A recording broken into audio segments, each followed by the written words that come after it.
While you were working as member of Powerteam USA, that was the first place you met Steve Borden, Sting. What were your initial thoughts on him? Well, Powerteam USA to begin with was just it was the words on a piece of paper. It wasn't anything more than that. It wasn't going any further than that.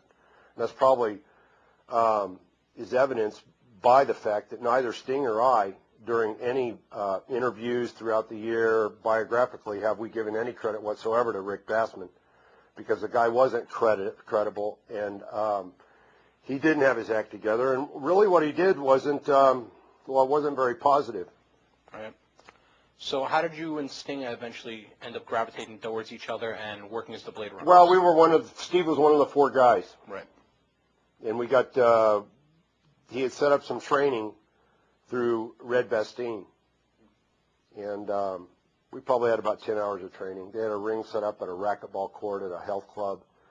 And we would go in there. And then they weren't smartening you up to the business. They really would just they would sit back and enjoy the ridiculousness of big guys whacking one another and throwing each other on the ring, taking goofy bumps and stuff like that.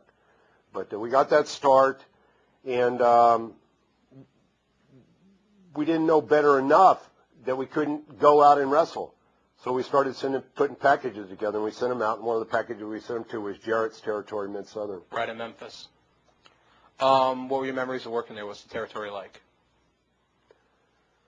Well, we really believed on the way out there, because I can remember the drive from California to Tennessee, that it wouldn't be very long before we would be really successful, that we would make a lot of money, and we would go on and do really huge things. And very soon after we got there, we realized that it wasn't going to be that way.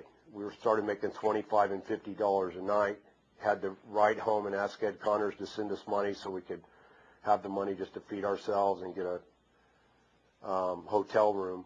Right. And long trips. I remember the long trips. I remember the wondering, me and Steve, about the business, figuring it out, knowing that we couldn't ask anybody else except ourselves, but we didn't know the answers to things, We were smart enough to know that we couldn't ask questions without putting ourselves in positions where people would say, you're asking too many questions right now. We knew that. We were also respectful to the talent.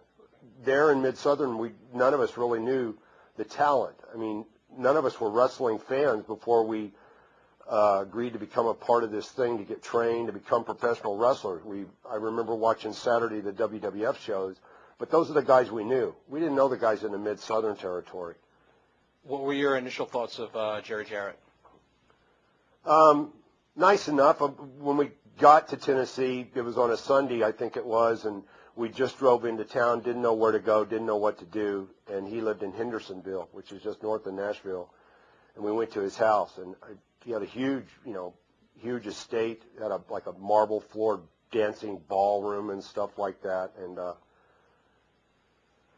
I don't know that we thought anything more about it, that we were excited to get started.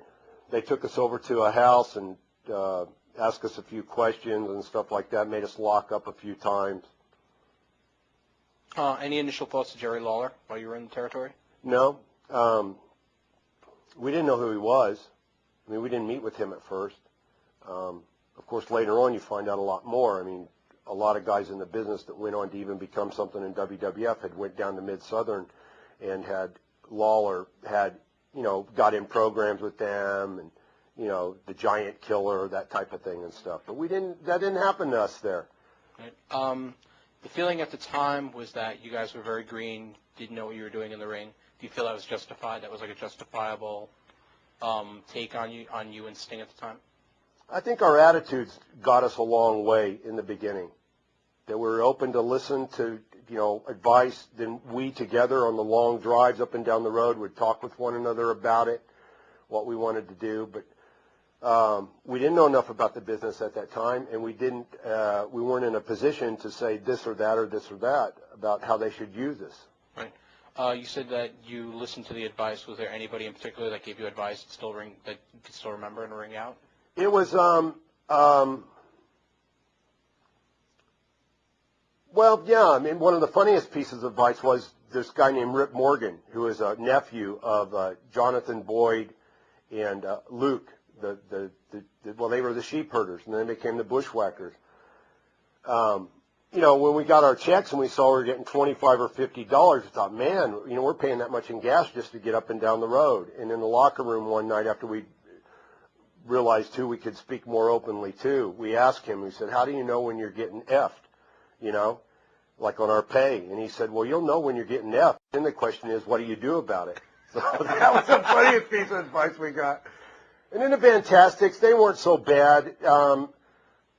Tommy was better than Bobby about not feeling insecure about, I mean, they had a gig there, they had a guarantee, they had their thing happening, and Bobby was a little bit more insecure that we were big, healthy, husky guys, definitely raw talent that could go someplace in the business.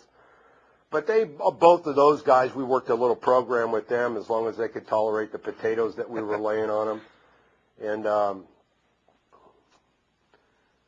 but those guys, and then other guys would, you know, in moments, they'd give us Dutch Mantell, Bill Dundee. I mean, all in all, when I look back on it, I mean, we came in, we were green. They used us the best that they could for being inexperienced as we were, but they also didn't use us up and say, go back to California. So, What led to you guys leaving Memphis and heading for Bill Watts' territory? Steve got hurt. And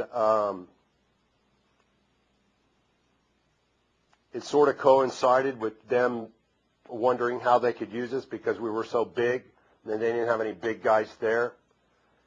And a call was made to Watts, and Watts had bigger guys down there.